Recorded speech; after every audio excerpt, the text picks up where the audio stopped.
जो कहानी मैं आपको सुनाने जा रहा हूं वो मेरे एक दूर के रिश्तेदार की है। नाम नहीं बताऊंगा उनका, क्योंकि वो अभी भी जिंदा है, कम से कम जिस्म से तो। रूह कहां है ये तो शायद वो खुद भी नहीं जानते। आप सोच रहे होंगे कि हथेली की रेखाओं में क्या रखा है। हस्तरेखा, भाग्य रेखा, हृदय रेखा, ये सब तो पंडितों की बातें हैं, है ना?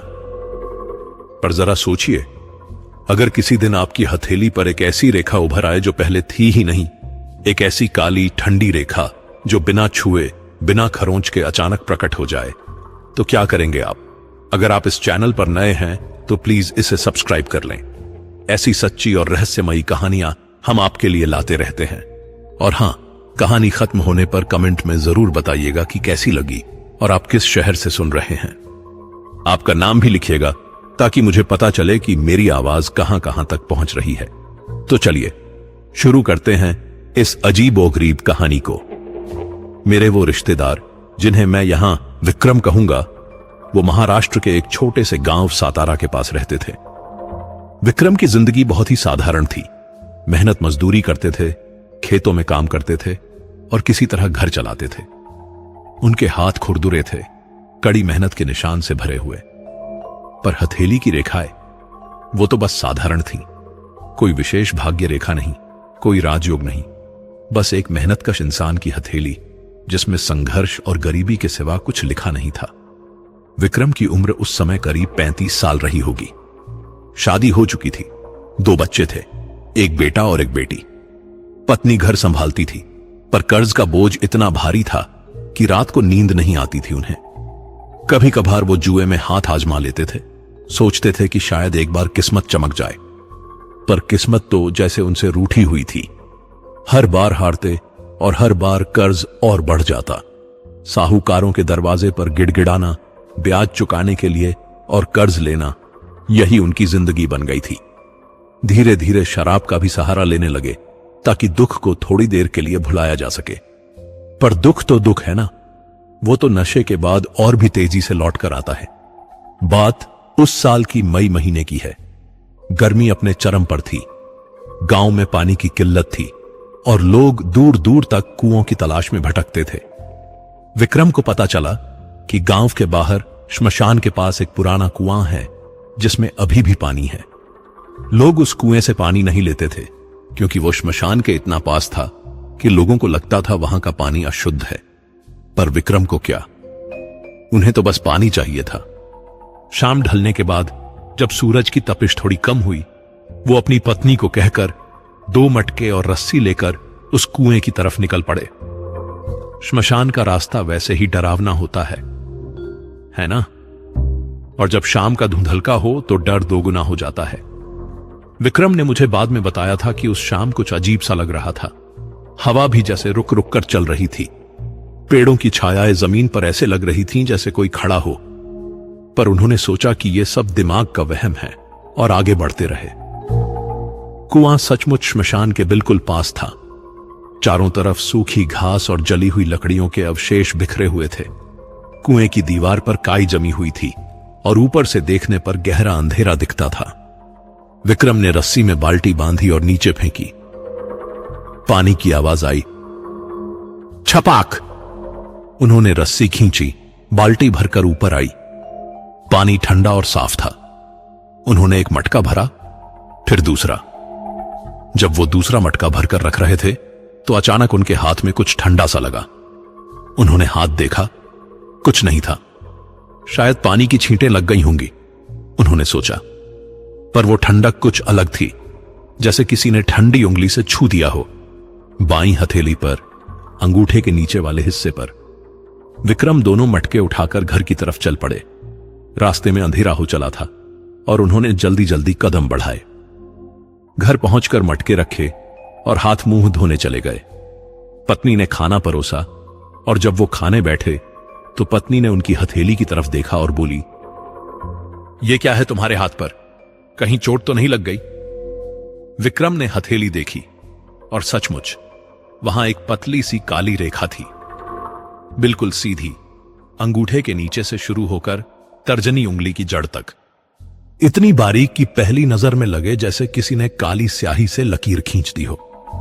कुछ नहीं, विक्रम ने कहा। शायद कुएं की दीवार से लग गई होगी। उन्होंने उस रेखा को हाथ से रगड़ा, नहीं गई। फिर पानी से धोया, तब भी नहीं गई। साबुन लगाकर अच्छे से मला, पर वो रेखा जस की तस रही, जैसे वो त्वचा के नीचे से उभर रही हो। कल सुबह देखेंगे, विक्रम ने सोचा और खाना खाने लगे।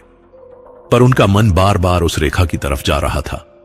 कोई दर्द नहीं था, कोई खुजली नहीं थी, बस एक अजीब सी ठंडक थी उस जगह पर, जैसे वहां बर्फ रखी हो। रात को जब सोने लगे तो विक्रम ने फिर से हथेली देखी। अंधेरे में भी वो रेखा साफ दिख रही थी, जैसे वो खुद रोशनी दे रही हो। नहीं, चमक नहीं रही थी, पर गहरी काली थी। इतनी काली कि लगे जैसे किसी ने राख और कोयले को मिलाकर खींचा हो। शायद कोई चोट है, उन्होंने खुद को समझाया और आंखें बंद कर लीं। पर नींद आसानी से नहीं आई। अगली सुबह जब विक्रम उठे तो सबसे पहले उन्होंने अपनी हथेली देखी, और जो देखा वो देखकर उनकी सांस अटक गई। वो रेखा अब और लंबी हो चुकी थी। कल रात तो वो सिर्फ अंगूठे के नीचे से तर्जनी की जड़ तक थी, पर अब वो आधी तर्जनी तक पहुंच चुकी थी, बिल्कुल सीधी, बिना किसी टेढ़ेपन के, जैसे किसी ने पैमाने से नाप नाप कर खींची हो। विक्रम घबरा गए। उन्होंने पत्नी को दिखाया। पत्नी भी डर गई। ये तो रात में बढ़ गई, तुम्हें डॉक्टर के पास जाना चाहिए, पत्नी ने कहा। पर डॉक्टर के पास जाने के लिए पैसे कहां से आते? विक्रम ने सोचा कि शायद ये अपने आप ठीक हो जाएगी। उन्होंने हाथ में कपड़ा बांध लिया ताकि किसी और को दिखे नहीं, और खेत पर काम करने चले गए। दोपहर तक विक्रम को एक अजीब सा एहसास होने लगा। जो भी उनके पास आता उनसे बात करना चाहता। मजदूर जो पहले कभी सीधे मुंह बात नहीं करते थे, वो आज खुद आकर हालचाल पूछने लगे। जमींदार जो हमेशा रूखे से रहते थे, आज उन्होंने चाय पिलाई। विक्रम को लगा कि शायद आज का दिन अच्छा है, पर जब वो शाम को घर लौटे तो हथेली खोलकर देखा। वो रेखा अब पूरी तर्जनी को पार कर चुकी थी और अब बीच की उंगली की तरफ बढ़ रही थी। अब डर सच में पकड़ने लगा था। विक्रम गांव के एक बुजुर्ग के पास गए। उस बुजुर्ग को सब ओझा काका कहते थे। कहा जाता था कि उन्हें तंत्र मंत्र की थोड़ी बहुत जानकारी है और वो झाड़ फूंक कर देते हैं। ओझा काका ने विक्रम की हथेली देखी और उनकी आंखें फैल गईं। ये रेखा तूने कहां से लाई? उन्होंने पूछा। मुझे नहीं पता काका, विक्रम ने डरते डरते कहा। कल शाम श्मशान के पास के कुएं से पानी भरकर आया था, तभी से यह है। ओझा काका ने गहरी सांस ली और बोले, बेटा यह कोई साधारण रेखा नहीं है। मैंने इसके बारे में बहुत पहले सुना था, पर कभी किसी को होते नहीं देखा। यह है कर्षण रेखा, यानी आकर्षण की रेखा। आकर्षण की रेखा? विक्रम ने पूछा। हां, ओझा काका ने कहा। यह एक तांत्रिक सिद्धि का निशान है। जिसके हाथ में यह रेखा होती है, वो लोगों को अपनी तरफ खींचता है। लोग उसकी बात मानते हैं, उसके पास आते हैं, उस पर विश्वास करते हैं। पर बेटा, ओझा काका रुके और फिर बोले, इसे मत मिटाना। जितना मिटाओगे उतनी तेजी से बढ़ेगी। और सुन, ये कोई वरदान नहीं है, ये एक शाप है। शाप? विक्रम की आवाज कांप गई। हां, ओझा काका ने कहा। यह रेखा बढ़ती रहेगी, हथेली से निकलकर कलाई पर चढ़ेगी, फिर बांह पर, फिर कंधे पर, और एक दिन दिल तक पहुंच जाएगी। और जिस दिन ये तेरे दिल को छू लेगी, उस दिन तेरी चाहत तेरी नहीं रहेगी। तू किसी और की कठपुतली बन जाएगा। विक्रम कांपते हुए घर लौटे। ओझा काका की बातें कानों में गूंज रही थीं। उन्होंने पत्नी को सब कुछ बताया। पत्नी रोने लगी। अब क्या होगा? पत्नी ने पूछा। पता नहीं, विक्रम ने कहा। पर एक बात तो साफ है, यह चीज कुछ और चाहती है मुझसे। रात को जब विक्रम सोने की कोशिश कर रहे थे, तो उन्हें अपनी हथेली में एक अजीब सी धड़कन महसूस हुई। हल्की सी, पर लगातार, जैसे कोई नन्हा दिल वहां धड़क रहा हो। उन्होंने हथेली खोली और देखा, रेखा अब बीच की उंगली को भी पार कर चुकी थी। और तभी अचानक एक फुसफुसाहट सुनाई दी। पास आओ। विक्रम ने चारों तरफ देखा, कोई नहीं था। पत्नी और बच्चे गहरी नींद में सो रहे थे। पास आओ, मुझे देखो। ये आवाज कहां से आ रही थी? विक्रम की सांसें तेज हो गईं। उन्होंने कान लगाकर सुना। आवाज उनकी अपनी हथेली से आ रही थी। वो काली रेखा धीरे धीरे, बहुत ही धीरे धीरे आगे सरकती रही। 3 बजे विक्रम की नींद टूटी। पसीने से तरबतर थे। सपने में वही फुसफुसाहट सुनी थी। पास आओ, मुझे देखो। उन्होंने तुरंत अपनी बाईं हथेली देखी। दिल की धड़कन तेज हो गई। रेखा अब अनामिका यानी रिंग फिंगर तक पहुंच चुकी थी। रात में सोते समय तो वो बीच की उंगली पर थी। मतलब साफ था, ये चीज सोते वक्त और तेजी से बढ़ती थी। विक्रम उठकर बाहर आंगन में आ गए। रात का सन्नाटा था। आसमान में तारे टिमटिमा रहे थे। गांव में कुत्ते भौंक रहे थे, वो भी अजीब तरह से, जैसे किसी को चेतावनी दे रहे हों। उन्होंने हथेली को चांदनी में देखा। वो काली रेखा अब और गहरी लग रही थी। ऐसा लग रहा था जैसे किसी ने चमड़ी के नीचे एक पतला काला धागा डाल दिया हो। विक्रम ने हिम्मत करके उस जगह को उंगली से दबाया। कोई दर्द नहीं हुआ, बस वही ठंडक और अब एक हल्की सी झंझनाहट भी महसूस हो रही थी। क्या यह सच में मेरे साथ हो रहा है? विक्रम ने खुद से पूछा, पर जवाब तो उनकी हथेली पर साफ लिखा था। वो वापस अंदर गए, पर नींद नहीं आई। बस करवटें बदलते रहे सुबह तक। और जैसे ही सुबह की पहली किरण आई, विक्रम ने फिर से हथेली देखी। रेखा अब छोटी उंगली की जड़ तक पहुंच गई थी। एक रात में पूरी हथेली पार कर गई थी वो रेखा। सुबह सुबह विक्रम खेत पर जाने की तैयारी कर रहे थे, तभी पड़ोस की आंटी आईं। वो आंटी जो पिछले 2 साल से विक्रम से ठीक से बात नहीं करती थी, क्योंकि विक्रम ने उनसे पैसे उधार लिए थे और अभी तक वापस नहीं किए थे। अरे विक्रम बेटा, आंटी ने बड़े प्यार से कहा, कैसे हो? बहुत दिन से बात नहीं हुई ना तुमसे। विक्रम चौंक गए। ये अचानक इतना प्यार? मैं ठीक हूं आंटी, विक्रम ने कहा। अरे बेटा, वो पैसों की बात है ना, छोड़ो, जब हो तब दे देना, कोई जल्दी नहीं है, आंटी ने मुस्कुराते हुए कहा। विक्रम को अपने कानों पर यकीन नहीं हुआ। वही आंटी जो रोज ताने मारती थी, आज इतनी नरम। खेत पर पहुंचे तो वहां का मंजर और भी अजीब था। मालिक, जो हमेशा सख्त रहते थे, आज खुद चाय लेकर आए। विक्रम, तुम मेहनती हो, मालिक ने कहा। आज से तुम्हारी मजदूरी 50 रुपए बढ़ा रहा हूं। विक्रम के मुंह से निकल गया, क्या? पर कोई परवर नहीं, मालिक ने हाथ हिलाया। तुम काबिल हो, तुम्हें और काम भी मिलेगा यहां। दोपहर तक तो हालत यह हो गई कि जो भी विक्रम के पास से गुजरता, उनसे बात करता, मुस्कुराता, पूछता कि क्या चाहिए। किसी ने पानी पिलाया, किसी ने खाना खिलाया। विक्रम परेशान हो गए। यह सब क्या हो रहा था? क्या यह सब उस रेखा की वजह से था? शाम को जब घर लौटे तो रास्ते में एक बूढ़ी औरत मिली। विक्रम को पहचानती भी नहीं थी वो, फिर भी बोली, बेटा, तुम्हारा चेहरा बड़ा अच्छा लग रहा है, भगवान तुम्हें हमेशा खुश रखे। अब तो विक्रम सच में डर गए। उन्होंने तेजी से कदम बढ़ाए और घर पहुंचे। पत्नी दरवाजे पर खड़ी थी। क्या हुआ, इतनी जल्दी आ गए? पत्नी ने पूछा। विक्रम ने कोई जवाब नहीं दिया, सीधे अंदर गए और हथेली देखी। रेखा अब पूरी हथेली पार करके कलाई की तरफ बढ़ने लगी थी। मुझे इसे रोकना होगा, विक्रम ने सोचा। उन्हें याद आया कि ओझा काका ने कहा था कि इसे मिटाने की कोशिश मत करना, पर अब चुप बैठे रहने से क्या होगा। रात को जब सब सो गए, विक्रम ने एक प्रयोग किया। उन्होंने रसोई से साबुन लाया और बहुत जोर से रगड़ा उस रेखा को। रेखा जस की तस रही। फिर उन्होंने राख लाई और उससे रगड़ा, कुछ नहीं हुआ। फिर उन्होंने एक ब्लेड उठाया और सोचा कि अगर ऊपर की खाल को थोड़ा सा खुरच दें तो शायद। पर जैसे ही ब्लेड की धार उस रेखा को छुई, विक्रम को एक तेज झटका लगा। ऐसा लगा जैसे बिजली का करंट लग गया हो। वो ब्लेड हाथ से छूट गया और जमीन पर गिरा। विक्रम का हाथ कांप रहा था। उन्होंने देखा, रेखा अब और गहरी हो गई थी और अब इसकी मोटाई भी थोड़ी बढ़ गई थी। नहीं नहीं, विक्रम बुदबुदाए। तभी फिर वो फुसफुसाहट सुनाई दी। क्यों मिटाना चाहते हो मुझे? मैं तो तुम्हारी मदद कर रही हूं। विक्रम की रूह कांप गई। ये आवाज किसकी थी?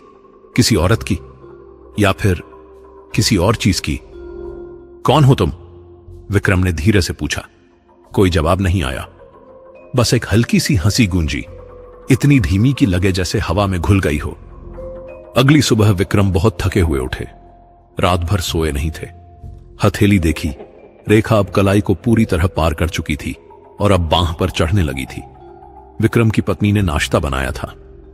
जब विक्रम खाने बैठे तो पत्नी बोली, सुनो, कल रात तुम किससे बात कर रहे थे? विक्रम ने चौंक कर देखा। क्या मतलब? मैं उठी थी रात में, पत्नी ने कहा। तुम किसी से बात कर रहे थे? पूछ रहे थे कौन हो तुम? कोई था क्या वहां? विक्रम ने झूठ बोलने की कोशिश की। नहीं, शायद नींद में बोल रहा था। झूठ मत बोलो, पत्नी की आवाज कांप गई। मैंने किसी की हंसी भी सुनी थी, एक औरत की हंसी। विक्रम खामोश रह गए। उन्हें क्या कहना था कि उनकी हथेली से आवाजें आ रही हैं? देखो, पत्नी ने विक्रम का हाथ पकड़ा। जो भी हो रहा है मुझे बताओ, हम साथ में कोई रास्ता निकालेंगे। विक्रम ने गहरी सांस ली और सब कुछ बता दिया। पत्नी ने रेखा देखी। अब वो कलाई से 2 इंच ऊपर तक पहुंच चुकी थी। ये तो बढ़ती ही जा रही है, पत्नी ने डरते हुए कहा। तुम्हें किसी बड़े पंडित या तांत्रिक के पास जाना चाहिए। गांव में तो सिर्फ ओझा काका हैं, विक्रम ने कहा। तो फिर से जाओ उनके पास, पत्नी ने कहा, और अच्छे से पूछो कि इसका कोई तोड़ है या नहीं।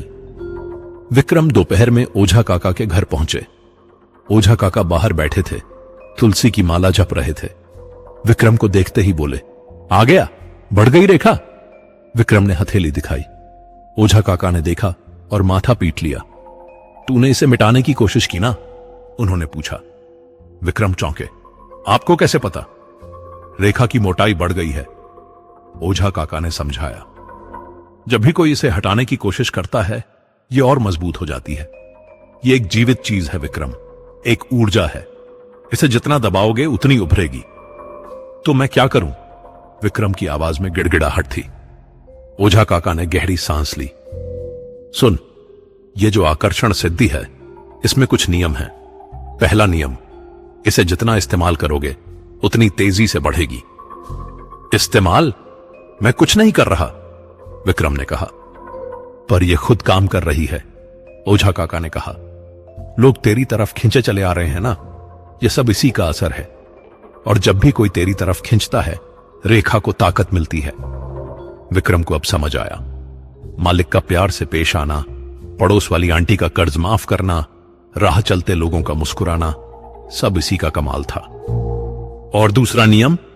विक्रम ने पूछा। दूसरा नियम, ओझा काका ने कहा, यह है कि रेखा जब दिल तक पहुंचेगी तो वो पूछेगी, तुझे क्या चाहिए? और उस वक्त तू जो भी बोलेगा वो सच हो जाएगा। पर उसके बदले में क्या? विक्रम ने पूछा। ओझा काका चुप रह गए, फिर धीरे से बोले, बदले में तू उसका हो जाएगा। वो जो चीज है ना, ये रेखा जिसने दी है, वो तुझे अपने कब्जे में ले लेगी। तेरी सोच, तेरी इच्छाएं, तेरी जिंदगी सब उसकी हो जाएगी। विक्रम के पैरों तले जमीन खिसक गई। तो मेरे पास कितना वक्त है? विक्रम ने पूछा।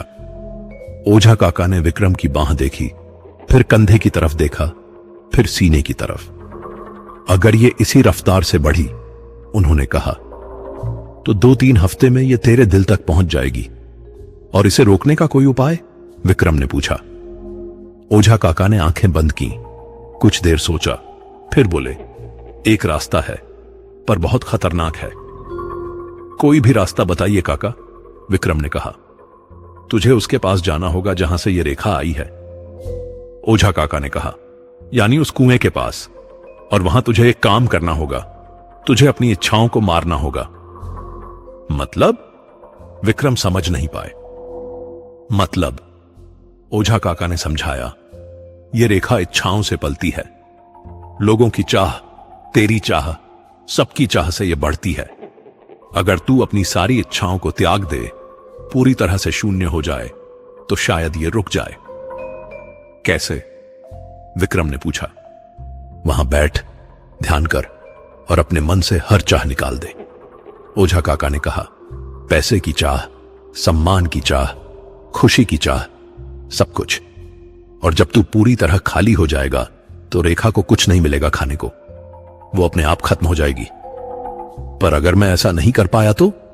विक्रम ने पूछा। ओझा काका ने विक्रम की आंखों में देखा और बोले, तो फिर तैयार रहना। जब रेखा दिल तक पहुंचेगी तो वो तुझसे तेरी सबसे बड़ी इच्छा पूछेगी, और अगर तूने जवाब दे दिया तो फिर तू सिर्फ एक खाली खोल रह जाएगा, अंदर से सब खत्म हो जाएगा। शाम को घर लौटते हुए विक्रम के दिमाग में बस एक ही बात घूम रही थी, क्या वो सच में अपनी सारी इच्छाएं त्याग सकते हैं?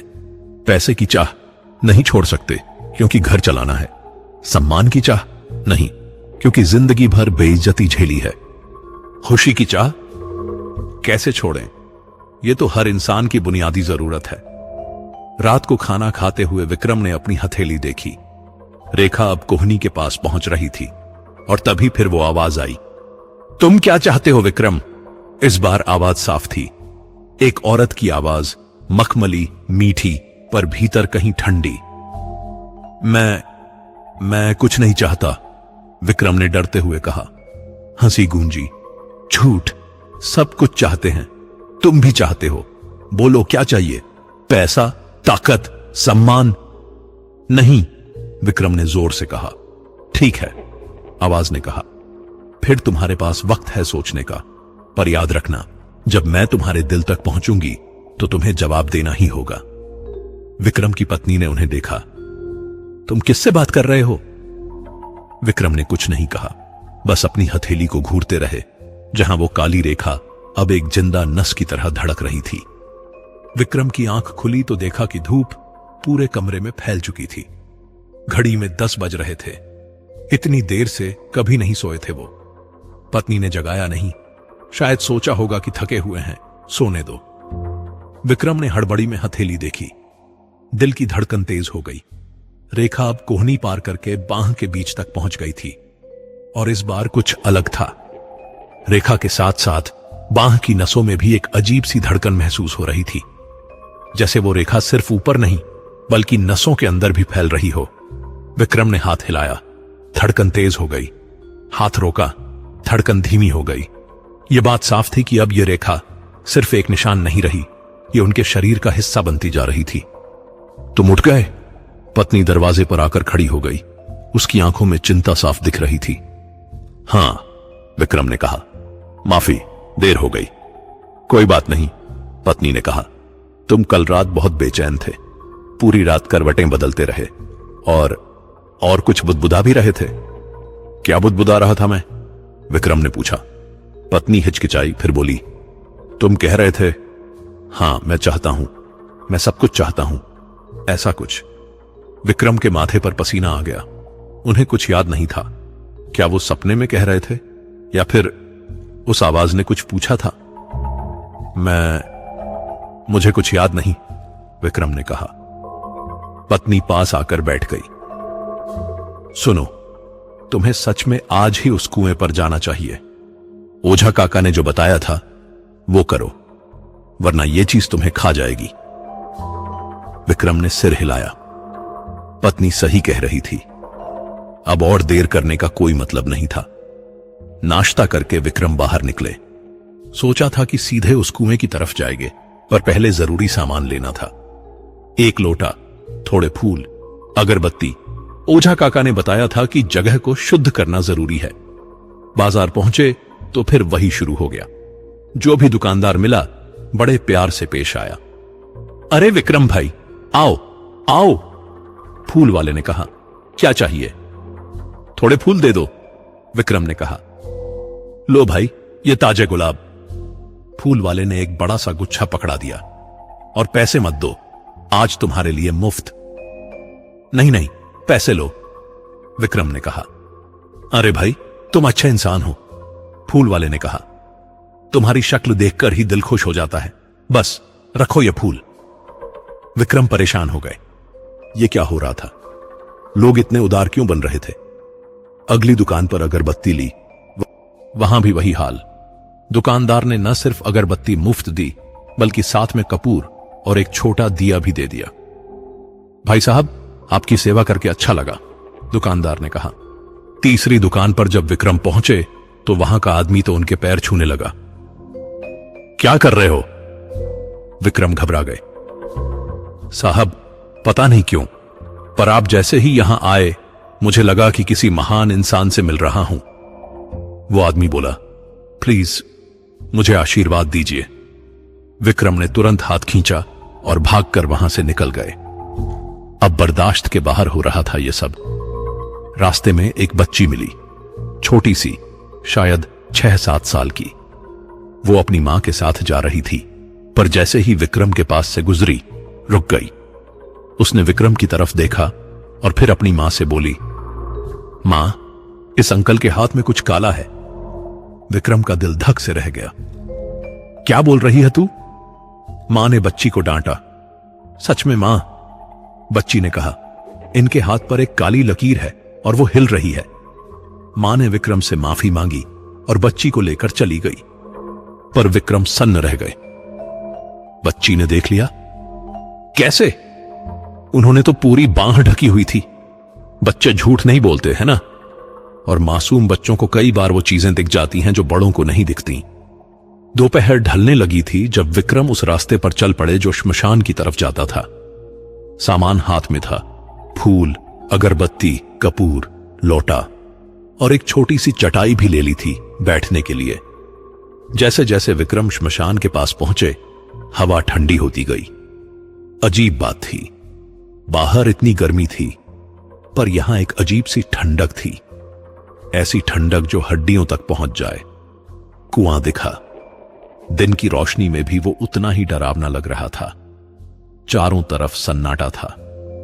कोई चिड़िया नहीं, कोई जानवर नहीं, बस हवा की सरसराहट। विक्रम ने कुएं के पास चटाई बिछाई, फूल रखे, अगरबत्ती जलाई और बैठ गए। अब क्या करूं? विक्रम ने सोचा।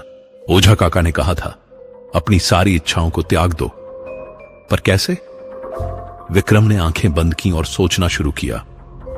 पैसों की इच्छा छोड़ो, पर कैसे छोड़ें? बच्चों की पढ़ाई, घर का खर्च, कर्ज का बोझ, सब कुछ तो पैसों से ही चलता है ना। नहीं, विक्रम ने खुद से कहा, मुझे छोड़ना होगा। उन्होंने गहरी सांस ली और फिर से कोशिश की। सम्मान की इच्छा छोड़ो, पर फिर वही सवाल। जिंदगी भर बेइज्जती झेली, लोगों ने ताने मारे, अब अगर थोड़ा सम्मान मिल रहा है तो क्या बुरा है? नहीं, विक्रम ने जोर से कहा, यह सब झूठ है, यह सम्मान असली नहीं है, यह उस रेखा का जादू है। उन्होंने फिर से आंखें बंद की। विक्रम ध्यान में बैठे थे, तभी अचानक उनकी बांह में तेज धड़कन हुई, इतनी तेज कि लगा जैसे कोई ढोल बज रहा हो। थक थक थक थक थक थक। विक्रम ने आंखें खोली और बांह देखी। रेखा अब और चमकदार हो गई थी। नहीं, चमक नहीं रही थी, पर ऐसा लग रहा था जैसे उसमें से कोई काली रोशनी निकल रही हो। और तभी वो आवाज फिर आई, तुम यहां क्यों आए हो? यह आवाज इस बार सिर्फ कानों में नहीं, बल्कि चारों तरफ से आ रही थी, जैसे हवा खुद बोल रही हो। मैं इस रेखा को खत्म करने आया हूं, विक्रम ने हिम्मत जुटाकर कहा। हंसी गूंजी, वही मखमली मीठी पर ठंडी आवाज। खत्म करने? आवाज ने कहा, तुम नहीं समझे अभी तक, यह रेखा एक वरदान है, श्राप नहीं। नहीं, विक्रम ने कहा, यह श्राप है। तुम मुझे अपने वश में करना चाहती हो। वश में? आवाज ने कहा, मैं तो बस तुम्हें वो दे रही हूं जो तुम हमेशा से चाहते थे, लोगों का प्यार, सम्मान, ताकत। क्या बुरा है इसमें? विक्रम ने अपनी मुट्ठी भींची। मुझे कुछ नहीं चाहिए, मैं अपनी इच्छाएं त्याग रहा हूं। सच में? आवाज ने मजाक उड़ाया।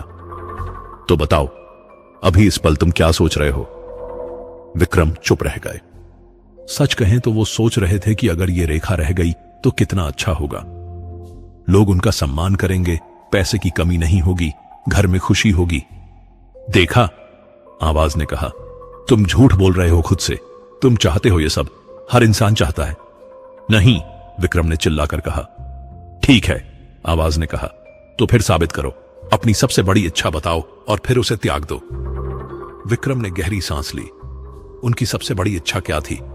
वो सोचने लगे, पैसा नहीं, सम्मान नहीं, तो फिर क्या? और तभी उन्हें समझ आया, उनकी सबसे बड़ी इच्छा थी अपने परिवार को खुश देखना। पत्नी का चेहरा, बच्चों की हंसी, उनकी पढ़ाई, उनका भविष्य। मेरे परिवार की खुशी, विक्रम ने धीरे से कहा। आवाज हंसी, और क्या तुम इसे त्याग सकते हो? विक्रम के माथे पर पसीना आ गया। नहीं, वो नहीं त्याग सकते। ये तो उनकी जिंदगी का मतलब था। नहीं, विक्रम ने कहा, मैं नहीं त्याग सकता। तो फिर तुम्हारा आना बेकार हुआ, आवाज ने कहा। विक्रम वहीं बैठे रह गए, हारे हुए। ओझा काका ने कहा था कि सारी इच्छाओं को त्याग दो, पर कैसे? एक इंसान बिना इच्छाओं के कैसे जी सकता है? सुनो, आवाज ने फिर कहा, मैं तुम्हें एक सौदा देती हूं। विक्रम ने कान खड़े किए। तुम मुझे पूरी तरह अपने अंदर आने दो, आवाज ने कहा। जब मैं तुम्हारे दिल तक पहुंचूंगी तो तुम्हें एक मौका दूंगी, एक ही सवाल पूछूंगी, तुम क्या चाहते हो? और जो भी तुम बोलोगे वो सच हो जाएगा। और बदले में? विक्रम ने पूछा। बदले में, आवाज ने कहा, तुम मेरे रहोगे। तुम्हारा शरीर, तुम्हारा दिमाग, तुम्हारी आत्मा, सब कुछ। पर तुम्हारे परिवार को वो सब मिलेगा जो तुम चाहते हो। विक्रम को लगा जैसे जमीन उनके नीचे से खिसक गई। यह सौदा था, एक डरावना सौदा, अपनी जिंदगी देकर परिवार की खुशी खरीदना। सोच लो, आवाज ने कहा, अभी तुम्हारे पास वक्त है। जब मैं तुम्हारे दिल को छू लूंगी तब तुम्हें जवाब देना होगा। और फिर अचानक सब खत्म हो गया। आवाज बंद हो गई, हवा रुक गई। सिर्फ विक्रम बैठे रह गए, अपनी बांह की तरफ देखते हुए, जहां वो काली रेखा अब कंधे की तरफ बढ़ने लगी थी। शाम को जब विक्रम घर लौटे तो पत्नी दरवाजे पर खड़ी थी। उसने विक्रम का चेहरा देखा और समझ गई कि कुछ गड़बड़ है। क्या हुआ? पत्नी ने पूछा। विक्रम ने सब कुछ बता दिया, सौदे की बात, आवाज की बात, सब कुछ। पत्नी चुपचाप सुनती रही, फिर बोली, तुम्हें क्या लगता है, तुम्हें क्या करना चाहिए? मुझे नहीं पता, विक्रम ने कहा। अगर मैं हां कहूं तो तुम्हें, बच्चों को सब कुछ मिल जाएगा, पर तुम नहीं रहोगे। पत्नी ने उनकी बात पूरी की। उसकी आंखों में आंसू थे। सुनो, हमें तुम्हारा साथ चाहिए, तुम्हारे पैसे नहीं। तुम्हारा प्यार चाहिए, तुम्हारा सम्मान नहीं। पर बच्चों का भविष्य, विक्रम ने कहा। भविष्य तो हम मिलकर बनाएंगे, पत्नी ने कहा। तुम हो तो सब कुछ है, तुम नहीं हुए तो सोने का महल भी बेकार है। विक्रम की आंखों में भी आंसू आ गए। पत्नी सही कह रही थी, पर क्या वो इस सौदे को ठुकरा सकते थे? उस रात विक्रम को फिर नींद नहीं आई। वो बस अपनी बांह को देखते रहे। रेखा अब कंधे तक पहुंच चुकी थी और हर धड़कन के साथ वो थोड़ी और आगे बढ़ रही थी। थक थक, 1 इंच आगे, थक थक, और 1 इंच, थक थक, सीधे दिल की तरफ। और विक्रम जानते थे कि बहुत जल्द वो सौदा पूरा होने वाला था। रात के 11 बजे थे। विक्रम बिस्तर पर लेटे हुए छत को घूर रहे थे। नींद कोसों दूर थी। पत्नी और बच्चे सो चुके थे। घर में सन्नाटा था। बस एक पंखे की आवाज और बाहर से आते कुत्तों के भौंकने की आवाज सुनाई दे रही थी। विक्रम ने अपनी बांह देखी। रेखा अब कंधे से आगे बढ़कर छाती की तरफ मुड़ने लगी थी। एक पतली काली लकीर जो अब गर्दन के पास पहुंचने वाली थी। और सबसे डरावनी बात, हर 5 मिनट में वो 1 सेंटीमीटर आगे बढ़ रही थी। विक्रम ने घड़ी देखी, 11:05 हो रहे थे। फिर 5 मिनट बाद देखा, रेखा थोड़ी और आगे बढ़ गई थी। 11, 10 और आगे, 11, 15, अब गर्दन के बिल्कुल पास। इस रफ्तार से तो यह कल तक दिल को छू लेगी, विक्रम ने सोचा। दिल तेजी से धड़कने लगा। डर और बेचैनी का एक अजीब मिश्रण था। तभी अचानक कमरे का तापमान गिर गया। इतनी गर्मी थी, पर अचानक ऐसी ठंड महसूस हुई जैसे किसी ने एसी पूरा चला दिया हो। विक्रम के रोंगटे खड़े हो गए। और फिर वो आवाज आई, पर इस बार अलग थी।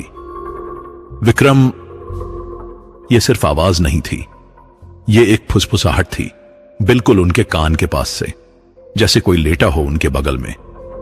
विक्रम ने तुरंत बगल देखा, कोई नहीं था। पत्नी दूसरी तरफ सो रही थी। विक्रम, मुझे देखो। यह आवाज अब और करीब से आ रही थी।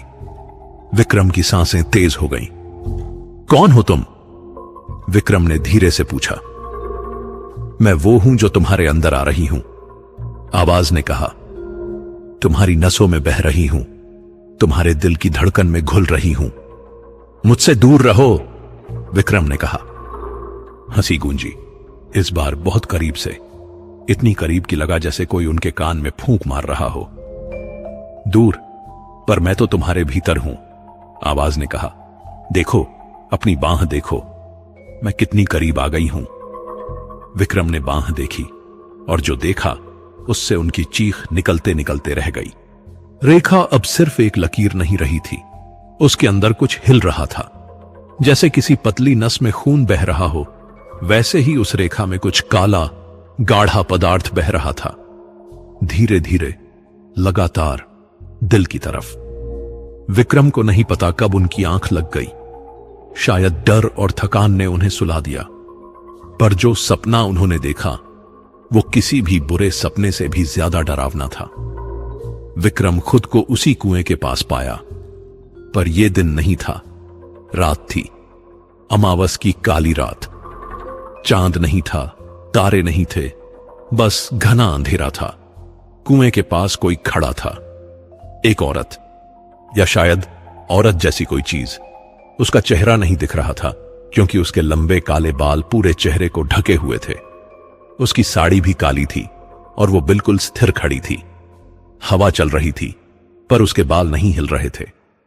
उसकी साड़ी नहीं लहरा रही थी, जैसे वो एक मूर्ति हो। आओ, उस औरत ने कहा। उसका मुंह नहीं हिला, पर आवाज सुनाई दी। विक्रम के पैर अपने आप आगे बढ़ने लगे। वो रोकना चाह रहे थे, पर पैर नहीं रुक रहे थे, जैसे किसी ने रिमोट से कंट्रोल कर लिया हो। पास आओ, मुझे देखो। विक्रम उसके बिल्कुल सामने जाकर रुके। अब वो औरत बस 2 फुट दूर थी। मुझे देखो, उसने फिर कहा, और फिर धीरे धीरे उसने अपना सिर उठाया। बाल पीछे हटे, और जो चेहरा सामने आया, कोई चेहरा नहीं था, बस एक खाली काला खोखला स्थान था, जैसे किसी ने चेहरे को मिटा दिया हो। पर उस खालीपन में 2 चीजें थीं, 2 आंखें, लाल, चमकती हुई, जैसे जलते हुए कोयले हों। देखो, उसने कहा, मैं कौन हूं? और तभी उस खालीपन में एक चेहरा उभरने लगा, धीरे धीरे, जैसे कोई तस्वीर बन रही हो। पहले माथा बना, फिर आंखें, फिर नाक, फिर होंठ। और जब पूरा चेहरा बन गया तो विक्रम की रूह कांप गई। वो चेहरा विक्रम का अपना चेहरा था। मैं तुम हूं, उस औरत ने विक्रम की आवाज में कहा, और तुम मैं हो। जल्द ही हम एक हो जाएंगे। विक्रम चीखे और नींद खुल गई। विक्रम पसीने से तरबतर उठे। पूरा बिस्तर भीग गया था। दिल इतनी तेजी से धड़क रहा था कि लगा बाहर निकल जाएगा। पत्नी भी जाग गई। क्या हुआ, तुम ठीक तो हो? विक्रम ने कुछ नहीं कहा, बस अपनी बांह देखी। रेखा अब गर्दन को पार करके छाती पर उतर आई थी, और सबसे डरावनी बात, वो अब 2 शाखाओं में बांट गई थी। एक शाखा सीधे दिल की तरफ जा रही थी और दूसरी शाखा पीठ की तरफ मुड़ रही थी। ये तो पूरे शरीर में फैल रही है, पत्नी ने डरते हुए कहा। विक्रम को अब समझ आ गया, ये रेखा सिर्फ दिल तक नहीं जाना चाहती थी, ये पूरे शरीर पर कब्जा करना चाहती थी। हर नस, हर धमनी, हर अंग, सब कुछ। मुझे ओझा काका के पास जाना होगा, विक्रम ने कहा। पर जैसे ही वो उठने लगे, उनके सीने में दर्द हुआ, तेज दर्द, जैसे किसी ने छुरा घोंप दिया हो। आह! विक्रम फिर से बिस्तर पर गिर गए। क्या हुआ? पत्नी घबरा गई। दर्द, सीने में दर्द, विक्रम बोले। पत्नी ने तुरंत उनकी शर्ट उठाई और जो देखा उससे उसकी चीख निकल गई। रेखा अब सीने पर स्पष्ट दिख रही थी, और वो रेखा अब एक आकार बना रही थी, हाथ का आकार, जैसे किसी ने छाती पर हाथ रख दिया हो। ये क्या है? पत्नी रोने लगी। विक्रम समझ गए। वो औरत, वो जो भी चीज थी, वो अब विक्रम को छू रही थी अंदर से। किसी तरह विक्रम हिम्मत जुटाकर उठे। उन्हें ओझा काका के पास जाना ही था, पर पहले बच्चों को स्कूल भेजना था। जब विक्रम बाहर निकले तो एक अजीब बात नजर आई। जो भी उन्हें देख रहा था वो डर रहा था।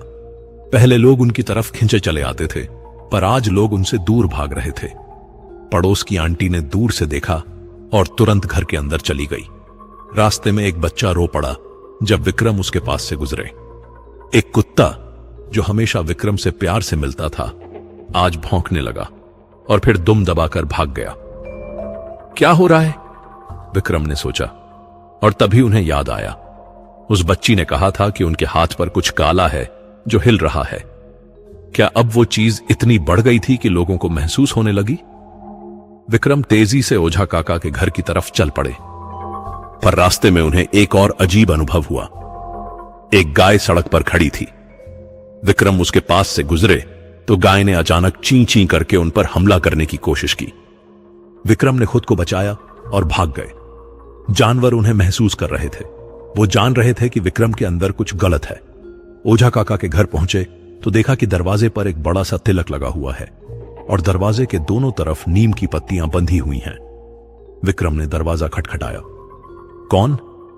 मैं हूं काका, विक्रम। कुछ देर तक कोई आवाज नहीं आई। फिर धीरे धीरे दरवाजा खुला। ओझा काका ने बाहर झांका और विक्रम को देखकर उनका चेहरा सफेद हो गया। तू अभी तक जिंदा है? ओझा काका ने कहा। काका, प्लीज मुझे बचाइए, विक्रम ने गिड़गिड़ाया। ओझा काका ने विक्रम को घूरा, फिर धीरे से कहा, अंदर आ, पर छूना मत कुछ भी। विक्रम अंदर गए। ओझा काका ने तुरंत दरवाजा बंद कर दिया और 7 ताले लगा दिए। दिखा अपनी रेखा, ओझा काका ने कहा। विक्रम ने शर्त उठाई। ओझा काका ने देखा और हाथ जोड़कर भगवान से माफी मांगने लगे। ये तो बहुत आगे बढ़ गई, उन्होंने कहा, और देख, ये अब शाखाओं में बांट रही है। मतलब साफ है, वो तुझे पूरी तरह अपने अधीन करना चाहती है। कौन है वो? विक्रम ने पूछा। ओझा काका ने गहरी सांस ली। वो एक प्रेतात्मा है, कई 100 साल पुरानी। कहते हैं कि एक औरत थी जो अपनी इच्छाओं के लिए जीती थी। उसे सिर्फ ताकत चाहिए थी, सम्मान चाहिए था, लोगों का प्यार चाहिए था। उसने एक तांत्रिक से विद्या सीखी, पर उस विद्या ने उसे निगल लिया। वो मर गई, पर उसकी आत्मा उस कुएं में कैद हो गई और अब वो किसी जिंदा शरीर की तलाश में रहती है। तो वो मेरे शरीर में आना चाहती है? विक्रम ने पूछा। हां, ओझा काका ने कहा, और जब वो तेरे दिल तक पहुंच जाएगी तो तेरा शरीर उसका होगा। तेरी आत्मा धीरे धीरे खत्म हो जाएगी और उसकी आत्मा तेरी जगह ले लेगी। विक्रम के हाथ पैर ठंडे हो गए। क्या कोई रास्ता नहीं है? विक्रम ने पूछा। ओझा काका चुप रहे, फिर धीरे से बोले, एक रास्ता था, पर अब बहुत देर हो चुकी है। नहीं, विक्रम ने कहा, कुछ तो होगा। सुन, ओझा काका ने कहा, अब सिर्फ एक ही रास्ता बचा है। जब वो तुझसे पूछे कि तुझे क्या चाहिए, तो तू बस एक शब्द बोलना, मुक्ति। मुक्ति? विक्रम ने पूछा। हां, ओझा काका ने कहा। अगर तू कहेगा कि तुझे मुक्ति चाहिए तो शायद वो तुझे छोड़ दे, क्योंकि जो मुक्त होना चाहता है उसे बांधा नहीं जा सकता। पर अगर मैंने कुछ और बोल दिया, विक्रम ने पूछा, तो फिर तू हमेशा के लिए उसका गुलाम बन जाएगा, ओझा काका ने कहा। रात का इंतजार। शाम को घर लौटे तो विक्रम ने अपनी पत्नी को सब बता दिया। पत्नी रो रही थी, पर विक्रम ने उसे समझाया। मुझे सिर्फ एक शब्द बोलना है, विक्रम ने कहा, मुक्ति, बस इतना ही। पर अगर, पत्नी ने कहा। कोई अगर मगर नहीं, विक्रम ने कहा। मैं ये कर लूंगा, तुम्हारे लिए, बच्चों के लिए। रात को खाना खाया, बच्चों के साथ बैठे, उनसे बातें की, हंसे, जैसे कुछ हुआ ही नहीं हो। पर विक्रम जानते थे कि यह शायद आखिरी रात हो उनकी। 11 बजे सब सो गए। विक्रम लेटे रहे, छत को देखते हुए, बांह पर हाथ रखा। रेखा अब दिल के बिल्कुल पास थी, शायद 2-3 इंच दूर, और फिर ठीक आधी रात को विक्रम को एक तेज धड़कन महसूस हुई, इतनी तेज कि पूरा शरीर कांप गया। रेखा ने दिल को छू लिया था। विक्रम ने आंखें बंद की। अब वो घड़ी आ गई थी, वो सवाल आने वाला था। और फिर अंधेरे में आवाज गूंजी, विक्रम, तुम क्या चाहते हो? अंधेरे में वो आवाज गूंज रही थी, विक्रम, तुम क्या चाहते हो? विक्रम की आंखें बंद थीं, पर वो जाग रहे थे, पूरी तरह जाग रहे थे। उनका दिल तेजी से धड़क रहा था और हर धड़कन के साथ एक ठंडी लहर पूरे शरीर में दौड़ जाती थी। विक्रम ने बोलना शुरू किया। ओझा काका की आवाज कानों में गूंजी, बस एक शब्द बोलना, मुक्ति। पर तभी उस औरत की आवाज फिर आई, इस बार और मीठी और ज्यादा लुभावनी। सोच लो विक्रम, तुम्हें जो भी चाहिए वो मैं दे सकती हूं। पैसा? तुम्हारे घर में इतना पैसा होगा कि 7 पीढ़ियां आराम से गुजार दें। सम्मान? लोग तुम्हारे पैर छुएंगे। खुशी? तुम्हारे बच्चों का भविष्य सुरक्षित होगा। बस एक शब्द बोलो, मुझे सब कुछ चाहिए। विक्रम के दिमाग में विचारों का तूफान आ गया। एक तरफ मुक्ति थी, आजादी, पर कौन सी आजादी? गरीबी की, संघर्ष की। दूसरी तरफ था एक मौका, अपने परिवार को हमेशा के लिए सुखी करने का। सोचो विक्रम, आवाज ने फिर कहा, तुम्हारी पत्नी को कभी रोना नहीं पड़ेगा। तुम्हारे बच्चे सबसे अच्छे स्कूलों में पढ़ेंगे। तुम एक इज्जतदार इंसान बनोगे। क्या बुरा है इसमें? और तभी विक्रम ने अपनी पत्नी की आवाज याद की, हमें तुम्हारा साथ चाहिए, तुम्हारे पैसे नहीं। तुम्हारा प्यार चाहिए, तुम्हारा सम्मान नहीं। विक्रम ने आंखें खोली। अंधेरे में कुछ नहीं दिख रहा था, पर वो महसूस कर सकते थे कोई था वहां, कमरे में, उनके बिल्कुल पास। विक्रम ने गहरी सांस ली। हां? आवाज ने उत्सुकता से पूछा। विक्रम की जुबान लड़खड़ा रही थी। एक शब्द बोलना था, बस एक शब्द, पर कौन सा? और तभी विक्रम के दिमाग में एक और चीज कौंधी। अगर उन्होंने मुक्ति कहा तो क्या वाकई ये रेखा चली जाएगी, या फिर कोई और जाल है? समय कम है विक्रम, आवाज ने कहा। सूरज निकलने से पहले जवाब दो, वरना फैसला मेरा होगा। विक्रम ने अपनी छाती पर हाथ रखा। रेखा अब पूरे दिल को घेर चुकी थी। हर धड़कन के साथ वो और गहरी होती जा रही थी। और फिर विक्रम ने बोला, मुझे। पूरा कमरा थम गया। हवा रुक गई, यहां तक कि पंखे की आवाज भी बंद हो गई। मुझे मुक्ति चाहिए। जैसे ही विक्रम ने यह शब्द बोले, एक तेज हवा का झोंका आया, इतना तेज कि खिड़की के शीशे खड़खड़ा गए, पर खिड़की बंद थी। हवा कहां से आई? और फिर एक चीख गूंजी, इतनी तेज, इतनी दर्दनाक कि विक्रम ने कान पकड़ लिए।